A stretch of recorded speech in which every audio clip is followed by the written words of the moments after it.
नमस्कार दोस्तों, आपका स्वागत है अपनी YouTube चैनल PFP में। एक और ट्रेडिंग वीक कंप्लीट हो चुका है और मार्केट में गिरावट कंटिन्यू रहती हुई नज़र आती है।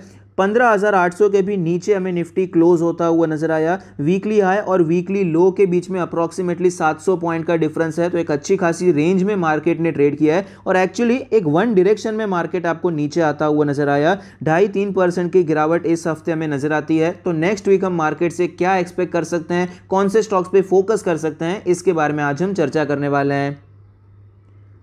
सबसे पहले FII DII के डेटा के बारे में बात करते हैं। आप देख पाएंगे FIIs कंटिन्यूसली माल बेचते जा रहे हैं और DIIs कंटिन्यूसली माल खरीदते जा रहे हैं। इस वीक मेरे हिसाब से DIIs ने बहुत सपोर्ट किया, लेकिन फिर भी FIIs का सेलिंग प्रेशर हमें बढ़ता हुआ नजर आया और ओवरऑल FII और DII के नंबर्स को अगर हम ऐड करेंगे तो इंस्टीट्यूशंस की तरफ से अब भी हमें सेलिंग ही नजर आती है, जो कि क्लियरली मार्केट पर प्रेशर बनाए रखी है।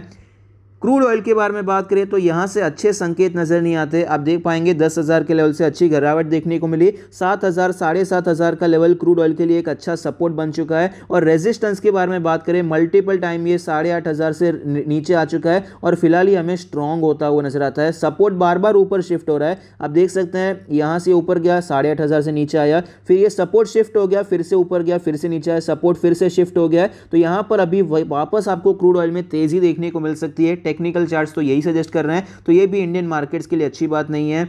नेचुरल गैस के बारे में बात करें तो नेचुरल गैस भी वॉर एकदम जब शुरू हुआ था तब तो यहां पर इतनी तेजी नहीं थी, लेकिन फिलहाल यहां पर पिछले 1-2 महीने में बहुत तेजी देखने को मिली है। कंटिन्यूअसली आपको नेचुरल गैस ऊपर जाता हुआ नजर आता है और अभी यहां पर स्ट्रेंथ दिखाई पड़ती है। यहां पर सेल ऑफ देखने को मिला, फिर से रिकवरी आ गई, यहां पर भी सेल ऑफ हुआ है। अगर ये ऐसा नीचे चला जाता है तो ये अच्छी बात है। प्राइस एक्शन के हिसाब से अगर ये लो टूट जाता है तो हमें यहां पर गिरावट देखने को मिल सकती है, जो कि सिटी गैस डिस्ट्रीब्यूशन कंपनीज के लिए काफी अच्छी बात रहेगी।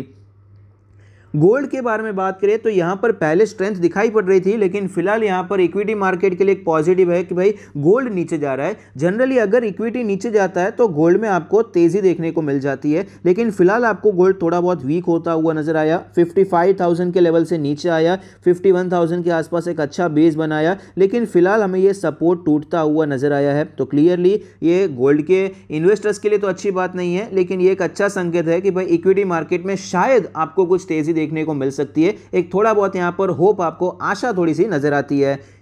US डॉलर के बारे में बात करें, यहां पर भाई बिल्कुल भी आशा नहीं है। US डॉलर आपको कंटिन्यूअसली स्ट्रांग होता हुआ नजर आता है और रुपये में आपको वीकनेस देखने को मिल रही है। आप देख पाएंगे 3 दिन इतनी भयंकर तेजी देखने को मिली। जनरली करेंसी में अगर 1-8% की भी तेजी आती है तो बहुत बड़ा मूवमेंट माना जाता है। इतनी भयंकर तेजी के बाद भी आप देख पाएंगे इतने दिनों से 4-5 दिन हो चुके हैं, आपको कोई सेल ऑफ देखने को नहीं मिल रहा है। यहां पर इसी लेवल पर आपको ये होल्ड भी करता हुआ नजर आता है, तो क्लियरली हमारे मार्केट्स के लिए अच्छी बात नहीं है।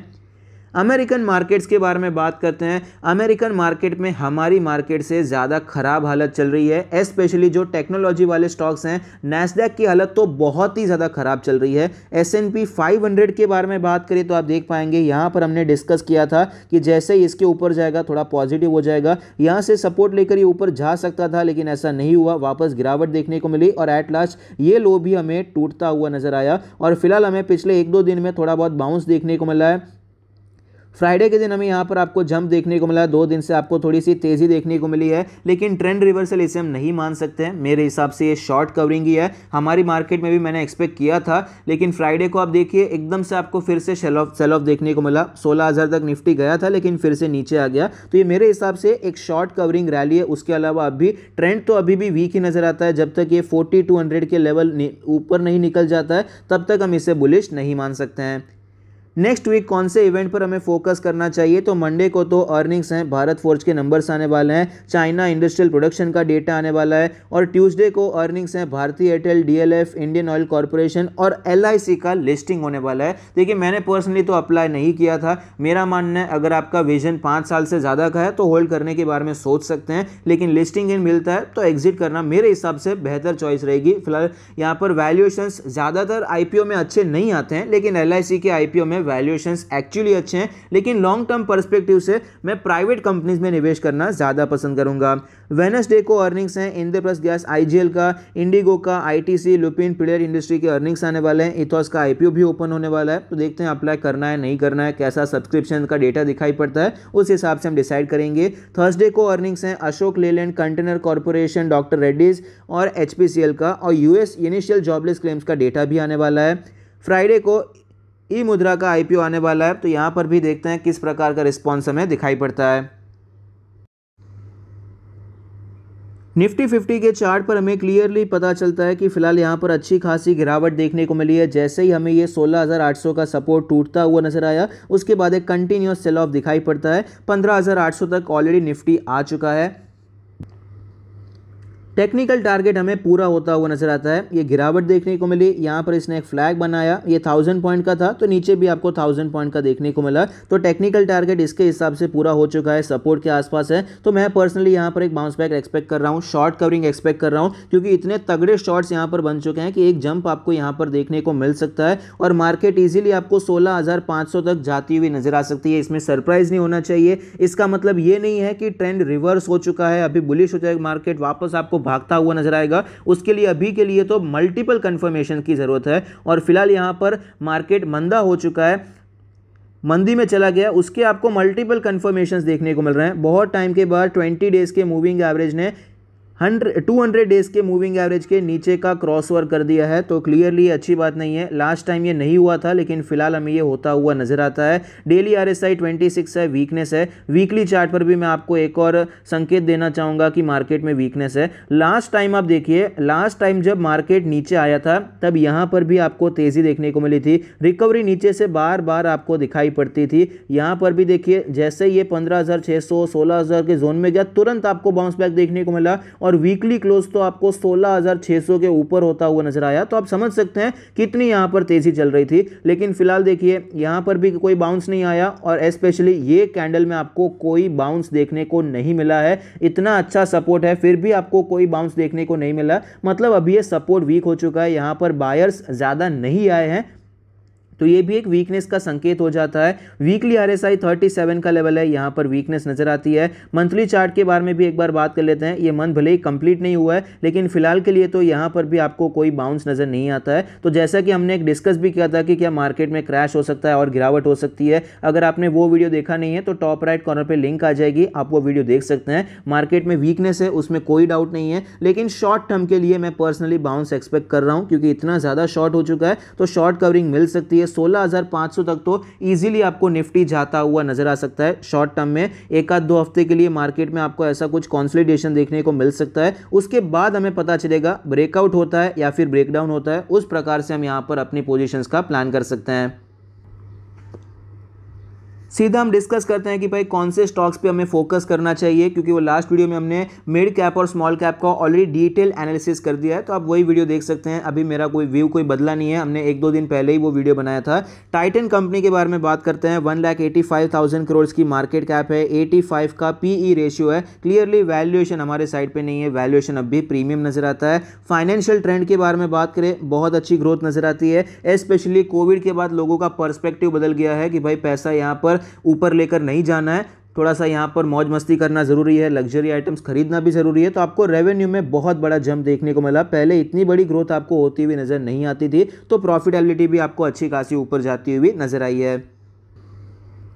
स्टॉक के चार्ट पर हमें क्लियरली पता चलता है कि एक लंबे समय के लिए स्टॉक हमें रेंज में ट्रेड करता हुआ नजर आया था, एक चैनल में ट्रेड कर रहा था। जैसे ये ब्रेकडाउन देखने को मिला, अच्छी खासी गिरावट हो गई। इसका जो सपोर्ट था 2200 के आसपास का लेवल, वहां पर भी स्टॉक ने सपोर्ट नहीं लिया और स्टॉक नीचे आ गया है। अब ये 2000 के राउंड ऑफ लेवल पे आता हुआ नजर आता है, और स्टॉक ऑलरेडी थोड़ा सा स्ट्रेच हो चुका है, एक बार में कुछ ज्यादा ही गिरावट हो चुकी है, तो यहां पर हम बाउंस एक्सपेक्ट कर सकते हैं। तो as a long term investor अगर आप खरीदारी करना चाहें तो करने के बारे में सोच सकते हैं, क्योंकि 2000 के जोन पे वीकली चार्ट पर भी हमें यहां पर थोड़ा बहुत कंसोलिडेशन नजर आता है। बहुत बड़ा कंसोलिडेशन तो इसे क्लियरली नहीं कह पाएंगे, लेकिन जो तेजी यहां पर देखने को मिली और यहां पर देखने को मिली, उसके बीच में यहां पर इसने रेस्ट लिया था, तो इस जोन में एक बाउंस हम क्लियरली एक्सपेक्ट कर सकते हैं। दूसरा स्टॉक है बजाज फाइनेंस, 3,33,000 करोड़ की मार्केट कैप है, 47 का पीई रेशियो है। वैल्यूएशन वाइज बहुत ज़्यादा महंगा तो नज़र नहीं आता, लेकिन जब हम प्राइस टू बुक रेशियो देखते हैं तो सबसे ज़्यादा महंगा स्टॉक आपको इस सेक्टर में यही नज़र आता है। प्रीमियम वैल्यूड है, उसमें कोई डाउट नहीं है, लेकिन ग्रोथ भी आपको ज़बरदस्त नज़र आती है। फाइनेंशियल ट्रेंड आप देख पाएंगे, अच्छी ग्रोथ हमें यहाँ पर नज़र आती है। प्रॉफिटेबिलिटी भी तेज़ी से आपको ऊपर जाती हुई नज़र आई है। स्टॉक के चार्ट पर हमें क्लियरली पता चलता है कि स्टॉक हमें 8,000 के लेवल से नीचे आता हुआ नजर आया है। इसके लिए 7,000 के आसपास का एक अच्छा खासा लेवल था, 6,500 के आसपास का लेवल था। यहाँ से जो स्टॉक गिरना शुरू हुआ है, 7,000 के लेवल से कंटिन्यूस गिरावट हो चुकी है, 5,500 के लेवल तक आ चुका है, अपने इंपॉर्टेंट सपोर्ट पे आ चुका है। वीकली चार्ट पर भी आप देख पाएंगे 6 वीक से आपको ये स्टॉक गिरता हुआ नजर आता है, और स्पेशली पिछले 3 वीक से जो कैंडल्स देखने को मिली है, काफ़ी ज़्यादा बड़े कैंडल्स में आपको गिरावट देखने को मिली है। नीचे के लेवल से खास कोई रिकवरी नज़र नहीं आई है। इसका जो एक इंपॉर्टेंट सपोर्ट था, एक्चुअली उसके नीचे भी आपको ये निकलता हुआ नजर आया है, नो डाउट। लेकिन यहाँ पर अच्छी खासी गिरावट हो चुकी है, चार्ट काफ़ी ज़्यादा स्ट्रेच हो चुका है, तो यहाँ पर आपको एक अच्छा बाउंस देखने को मिल सकता है। और as a long term investor ये अच्छे लेवल पर आ चुका है। 5,000 से करके 5,500 के आसपास का जो पूरा जोन है, एक अच्छा जोन है जहाँ पर आप एक्यूमुलेशन करने के बारे में सोच सकते हैं।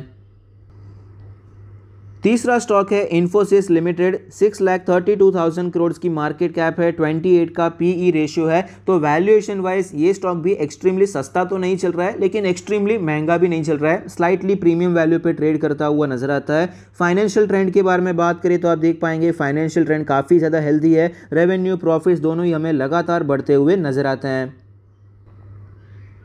स्टॉक के चार्ट पर हमें क्लियरली पता चलता है कि एक लंबे समय के लिए इन्फोसिस में हमें स्ट्रेंथ देखने को मिली थी। निफ्टी कब का वीक हो गया था, अक्टूबर से आपको वीक होता हुआ नजर आया था, लेकिन यहाँ पर आप देख पाएंगे अक्टूबर में भी आपको स्ट्रॉन्ग दिखाई पड़ता था, उसके बाद ये और भी ऊपर गया था। तो क्लियरली लंबे समय तक इसने होल्ड करने की कोशिश की, लेकिन एक बार रिजल्ट्स आ गए, स्टॉक में गिरावट देखने को मिली। अब तक ये गैप भी हमें फिल होता हुआ नजर नहीं आया, और फिलहाल ये एक चैनल में हमें ट्रेड करता हुआ नजर आता है। वीकली चार्ट के बारे में बात करें तो आप देख पाएंगे ये अभी एक इंपॉर्टेंट सपोर्ट पे आ रहा है। जब भी स्टॉक कोई ऑल टाइम हाई तोड़ता है तो वो लेवल एज अ सपोर्ट दिखाई पड़ता है। तो ये 1500 के आसपास का जो जोन है स्टॉक के लिए इंपॉर्टेंट सपोर्ट है। 100 वीक्स का मूविंग एवरेज भी यहाँ पर नजर आता है। तो as a long term investor एक अच्छे लेवल पे आ चुका है। ऑलरेडी स्टॉक में अच्छी खासी गिरावट भी देखने को मिली है, और ये गैप भी हमें फिल होता हुआ नजर नहीं आया है। शॉर्ट कवरिंग कब से देखने को नहीं मिली है, तो यहाँ पर एक अच्छा जंप वैसे टेक्निकली भी मैं एक्सपेक्ट कर रहा हूँ, लेकिन as a long term investor यहाँ पर जंप हो या ना हो, आप एक्यूमुलेशन करने के बारे में सोच सकते हैं। आई होप आपको ये वीडियो पसंद आता है, आपके ट्रेडिंग और इन्वेस्टमेंट डिसीजन में आपको ये मदद करता है। Thank you, stay happy, happy investing.